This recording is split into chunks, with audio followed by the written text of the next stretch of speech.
நான் காலேஜ் முடிச்சதுக்கப்புறம் TNPSC banking exam இதே மாதிரி ப்ரிப்பேர் பண்ணி பெரிய கவர்மெண்ட் ஆஃபீஸர் ஆக போகிறேன் அப்படின்னு கெத்தாக சொல்லிட்டு இருக்கீங்களா? சூப்பர், வாழ்த்துக்கள். ஆனால் டிஎன்பிசி பேங்கிங்க்கு நீங்கள் காலேஜ் முடிச்சதுக்கு அப்புறம் தான் ப்ரிப்பேர் பண்ண போகிறீங்களா, இல்லை இப்போவே ப்ரிப்பேர் பண்ண ரெடி ஆகிட்டீங்களா? கொஞ்சம் யோசிங்க. பசங்க பண்ணுற பெரிய தப்பு என்ன தெரியுமா? இன்ஜினியரிங் 4 வருஷம், இல்லைன்னா ஆர்ட்ஸ் 3 வருஷம். நாம் ஏதோ ஒரு விஷயத்த ஏனாதானோன்னு படித்து முடிச்சுட்டு உடனே அகாடமிக்கில் சேர்ந்து அது ஒரு 2 வருஷம். இதனால் காலமும் வயசும் வேஸ்ட் ஆயிடுது.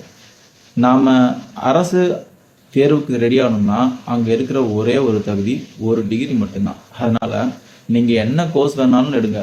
அதில் படிக்கும்போது டெய்லி 1 hour ஆப்டிடியூட், பொது தேர்வு, இந்த மாதிரி விஷயங்களும் சேர்த்து படிச்சிங்க அப்படின்னா டிகிரி முடித்த அந்த கையோட கவர்மெண்ட் எக்ஸாமுக்கும் 100% ரெடியாக இருப்பீங்க. தி நெக்ஸ்ட் ஸ்டெப், டே 24. அரசு வேலைங்கிறது பலரோட கனவு, லட்சியம். ஆனால் உங்கள் காலங்கிறது அதை விட ரொம்ப முக்கியமானது. பலர் வீட்டிலோட பசங்க அரசு வேலைக்காக படிக்கிறேன் அப்படின்னு சொல்லி தன்னை நிறைய கஷ்டப்படுத்திட்டு அசிங்கப்படுத்திட்டு காலத்தை வேஸ்ட் பண்ணுவாங்க. அதனால் கொஞ்சம் ஸ்மார்ட்டாக யோசிங்க. நீங்கள் படிக்கும்போதே டெய்லி 1 மணி நேரம் உங்களோட அரசு தேர்வுக்காகவும் சேர்த்து படிச்சிங்க அப்படின்னா டிகிரி முடிச்ச அடுத்த 1 வருஷத்துல அரசாங்க வேலையோட அப்பாயின்மெண்ட் ஆர்டர் உங்க கையில் இருக்கும். அரசு வேலைக்கு எல்லாரும் ஆசைப்படலாம், ஆனா அந்த பதவியை அனுபவிக்கிறதுக்கு உங்ககிட்ட வயசும் இருக்கணும்ல. காலத்தை வேஸ்ட் பண்ணாதீங்க. கொஞ்சம் ஸ்மார்ட்டா யோசிச்சு முடிவெடுங்க. உங்க ஃப்ரெண்டுக்கு இந்த ரீலை ஷேர் பண்ணுங்க.